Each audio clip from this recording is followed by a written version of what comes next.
Be me 22, in that weird phase of life where you think you have everything figured out. In college, studying something that sounded important when I signed up but feels kind of useless now.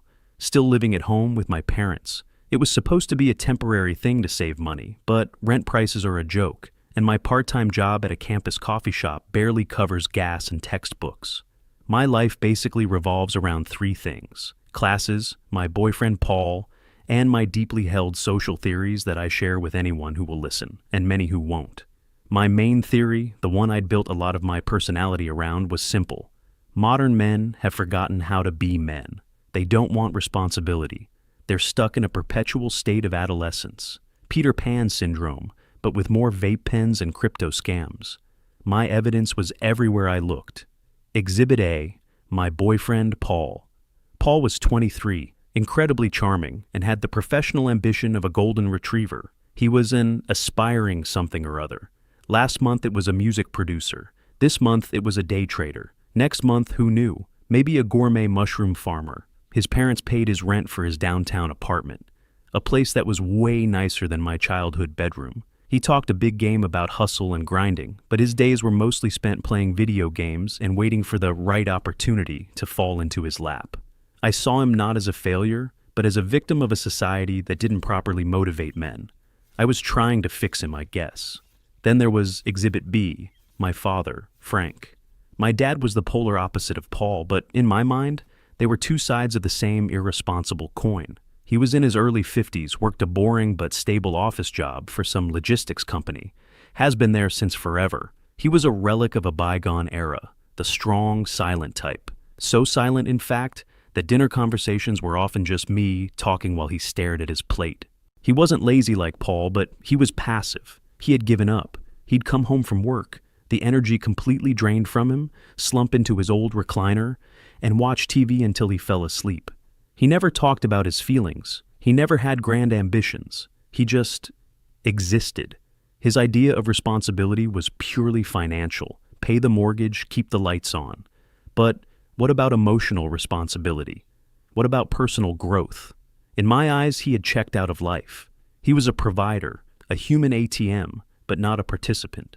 This was a constant source of friction between us. I remember one evening, a few months back. I was on a roll at the dinner table. I was explaining the concept of weaponized incompetence to my mom, using Paul's inability to cook anything more complex than toast as an example. My mom was half listening, looking tired herself. She'd been tired a lot lately, more doctor's appointments than usual. She always brushed it off as nothing. I turned to my dad, looking for some kind of validation. It's like men just pretend to be bad at things so they don't have to do them. It's a huge problem.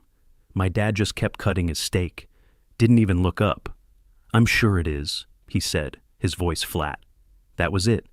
No debate, no engagement. Just a conversational dead end. It made me furious. You don't see it, do you?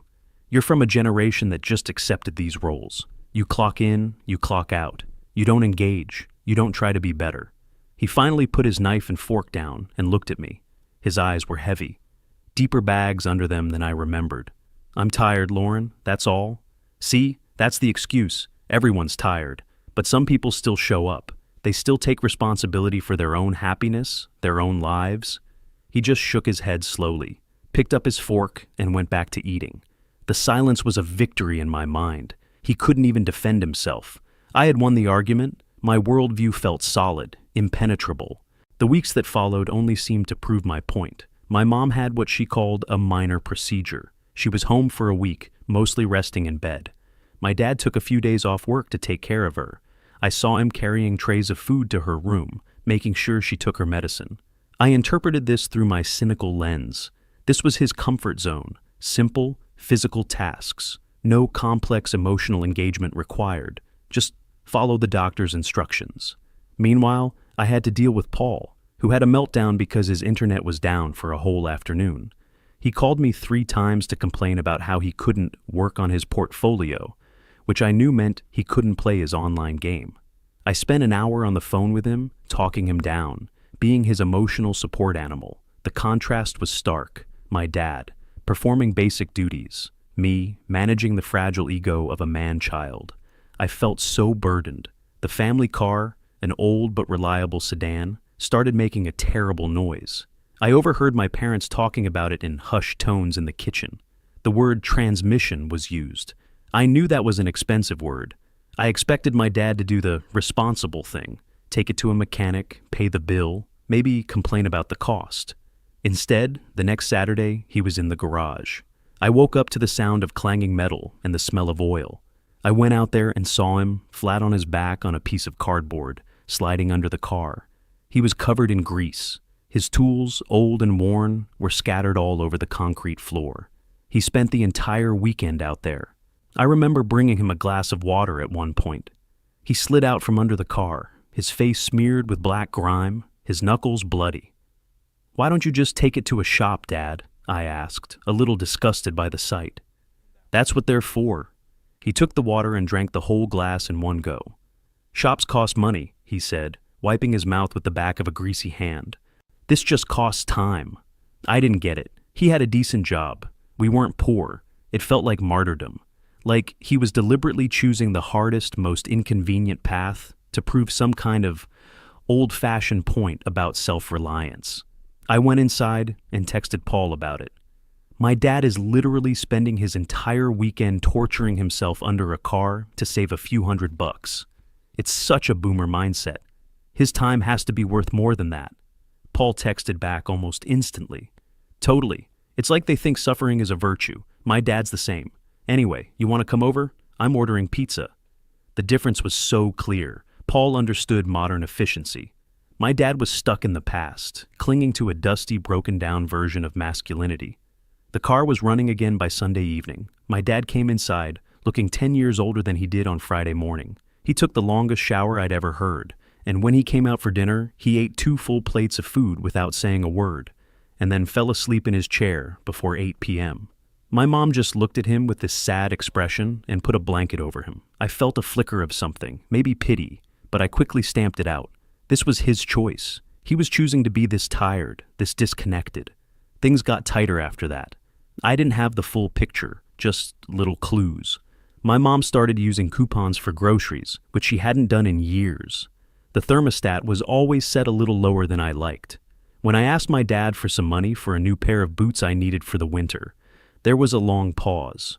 He pulled out his wallet, which looked thinner than usual, and gave me the cash. But he didn't look at me when he did it. It felt like I'd done something wrong. My resentment grew. I felt like I was living in a house full of secrets and unspoken anxieties. Why couldn't he just talk about it? If money was an issue, why not say so? His silence felt like a failure of leadership, a failure of fatherhood. He was supposed to be the rock, the one who had it all under control. Instead, he seemed to be crumbling, and he was doing it silently, dragging us all down with him. My relationship with Paul was also starting to strain. His day trading phase ended with him losing a few $100s of his parents' money. He was devastated. Not about the money, but about the failure. I was the one who had to piece his ego back together over long, rambling phone calls. I told him it wasn't his fault, that the market was unpredictable, that he was brave for even trying. All the while, a little voice in the back of my head was starting to whisper. It whispered about how my dad had never once called me to complain about his job. It whispered about how he just got up every single day and went to work, no matter how tired he was. It whispered about how he fixed the car with his own 2 hands while my boyfriend couldn't even fix himself a sandwich. I told the voice to shut up. It was more complex than that. My dad was emotionally stunted. Paul was emotionally open. That was the difference. The breaking point came on a Friday night. It must have been late October or early November because the air had that cold, sharp bite to it. Paul had a rare win. One of his DJ mixes got played on some small, independent online radio station. To celebrate, he wanted to go out with his friends to some club downtown. I was invited, of course. I didn't really want to go. I had a big paper due on Monday, but Paul was so excited, so for once he wasn't a black hole of neediness. I felt obligated to go and celebrate with him. I got home from my coffee shop job around 9 p.m. My dad was already asleep in his chair. The TV was on, casting a flickering blue light across his slack face. My mom was in the kitchen, packing up some leftovers. She looked pale. "He had a long week," she said, nodding towards my dad. "He's been so tired." "He's always tired," I said, my voice sharper than I intended. I went to my room to get ready. As I was putting on makeup, I felt a wave of anger. This was my life. A sleeping father, a worried mother, a boyfriend who required constant validation. I felt like the only real adult in the house. The party was exactly what you'd expect. Loud music, overpriced drinks, and Paul's friends who were all clones of him, full of talk, empty of action. Paul was in his element, the center of attention for a few fleeting hours. I just stood there, nursing a single drink, feeling disconnected from all of it. We left around 1:30 a.m. Paul was drunk and happy. He asked me to drive his car back to his place. On the way, he suddenly got a craving for a specific brand of energy drink that he claimed was the only cure for a future hangover. "Dude, you gotta stop at a convenience store," he slurred, pointing vaguely at the street ahead. "I need a Blue Volt, like, medically." I sighed and pulled into the parking lot of a 24-hour convenience store. It was one of those generic, brightly lit places that feel a little sad and desperate in the middle of the night. "I'll be right back," he said, fumbling with the door handle. "Don't go anywhere." I watched him stumble into the store. I leaned my head back against the seat and closed my eyes, the bass from the club still throbbing in my ears. I was so tired, not just tired from the party, but a deep, bone-weary exhaustion. Tired of Paul, tired of my dad, tired of the stupid theories I used to make sense of my life. After a minute, I opened my eyes and looked towards the store. Paul was at the counter, talking the ear off the poor cashier. My gaze drifted past him, towards the back of the store. The aisles were clean, unnaturally so for this time of night. The floor gleamed under the harsh fluorescent lights. And that's when I saw him. There was a man in a plain blue custodian's uniform, pushing a large yellow mop bucket. He was working methodically, mopping the floor in long, even strokes, his back to the front of the store. There was something familiar about the way he moved, the slight stoop of his shoulders, the set of his head. I watched him as he finished a section and turned to start on the next one. His profile was illuminated by the light from the refrigerated drink section. My heart stopped. It felt like the air had been punched out of my lungs. It was my father. I just sat there, my hands gripping the steering wheel. It was like my brain had short-circuited. The world outside the car window turned into a silent movie. I saw the cheap blue uniform, the kind of thing you don't even notice. It's designed to make the person wearing it invisible. I saw the slow, deliberate way he pushed the mop, a rhythm born of exhaustion, not efficiency. He wasn't just a man cleaning a floor. He was my father. A group of teenagers, loud and obnoxious, burst into the store, running right over the section he had just finished mopping. They left a trail of dirty footprints on the glistening floor. I watched my dad. He didn't even look up. He didn't sigh. He didn't show any sign of frustration. He just waited for them to pass, then calmly started mopping the same spot all over again. The complete and total lack of ego in that moment was staggering. The car door swung open and Paul flopped into the passenger seat, the smell of stale beer and artificial fruit filling the small space. "Success," he announced, holding up a bright blue can. "The nectar of the gods." That cashier was a total weirdo, was telling me about his pet lizard. He was laughing, completely oblivious. He glanced over at me. "What's up? You look like you've seen a ghost." I couldn't speak. I just put the car in drive and pulled out of the parking lot. "Whoa, easy there, speed racer," he said. The entire drive to his apartment was a blur. He kept talking, rambling about the party, about his friends, about his plans for the weekend. It was all just noise, white noise, like a radio playing in another room. I was trapped in the image of my father, under those horrible fluorescent lights. I dropped Paul off at his building. He leaned in to kiss me, but I turned my head, so he just got my cheek. "You're acting weird," he said, pouting a little. "Text me tomorrow." I just nodded and drove away. I didn't go straight home. I drove around for what felt like hours, my mind racing. This had to be a mistake, a misunderstanding. Maybe his company had a contract to clean their own properties? No, that made no sense. He worked in logistics. Maybe he was helping out a friend who owned the store. Unlikely at 2 a.m. on a Saturday morning. Every logical explanation I came up with felt flimsy and stupid. The simplest answer was the most impossible one. My father was working a second job as a nighttime janitor. I finally got home close to 3 a.m. The house was dark and silent. I crept up to my room and lay in bed, staring at the ceiling. Every single conversation, every single argument I'd had with him over the past year came flooding back to me. Me lecturing him about emotional labor and personal fulfillment. Me criticizing him for being tired and disengaged. Me rolling my eyes as he spent a whole weekend fixing the car, calling him a boomer for not wanting to pay a mechanic. The shame was a physical thing. It felt like a hot, heavy weight pressing down on my chest. My father wasn't passive. He wasn't checked out. He was fighting a war I didn't even know existed, and he was doing it completely alone in silence. I didn't sleep at all. The next morning, I came downstairs looking and feeling like a zombie. My dad was at the kitchen table, reading the newspaper, just like any other Saturday. He looked exactly the same as always, tired, quiet, but now I saw it all differently. The dark circles under his eyes weren't just from age. The slight tremor in his hand as he lifted his coffee mug wasn't just a random tick. It was exhaustion. Deep, profound, cellular exhaustion. I couldn't bring myself to say anything. What could I possibly say? He went out to do yard work later that morning. I waited until I saw his car pull away from his main job, knowing he'd be gone for most of the day. I found my mom in the living room, folding laundry. I sat down on the couch across from her. I didn't know how to start. "Mom," I said, my voice barely a whisper. "Is everything okay with money?" She looked up, her expression guarded.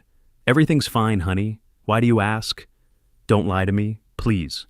I told her what I saw. I told her about the convenience store, the blue uniform, the mop. As I spoke, her face crumpled. She put the laundry basket down and started to cry, silent tears running down her cheeks. And then the whole story came out. It started about a year ago. Her health problems, which she had always downplayed as minor, were actually a chronic condition, a serious one. The treatments were expensive. The specialist visits, the medication, the therapies. The bills were piling up faster than they could pay them. The insurance covered a lot, but not all of it. The gap was a few $1,000s every month. They had burned through their savings pretty quickly. They had taken out a second mortgage on the house.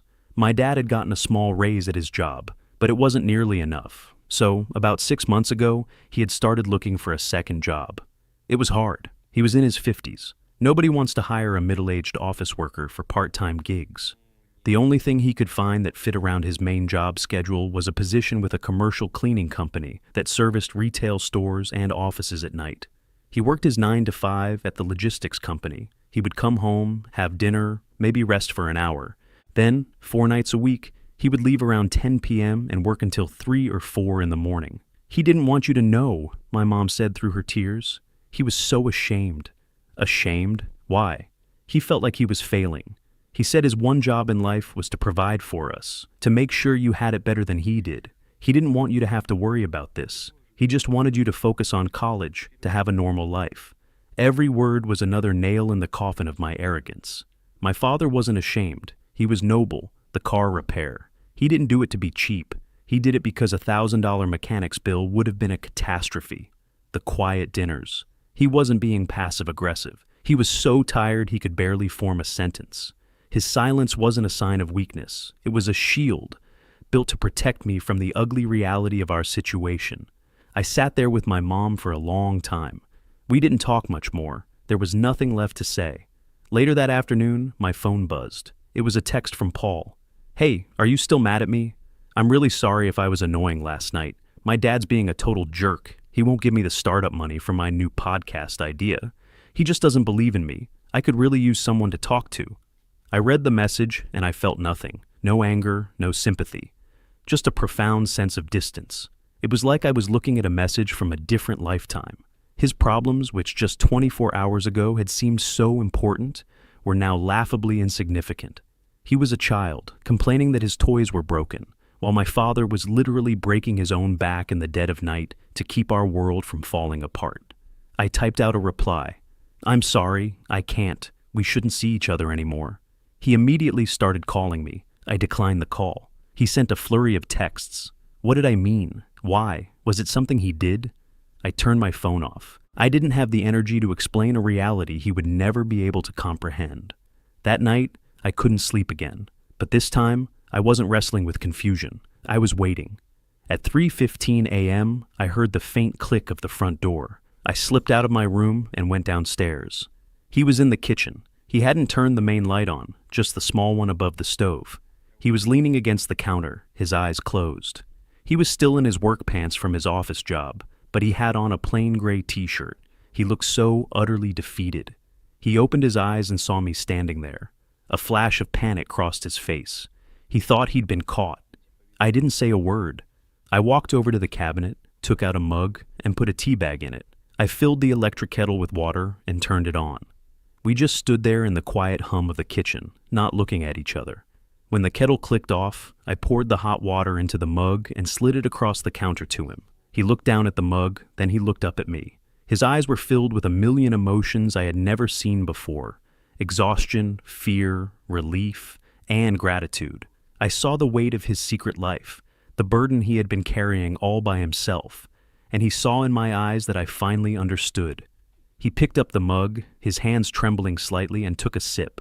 "Thanks," he whispered. His voice was hoarse. That was all we said.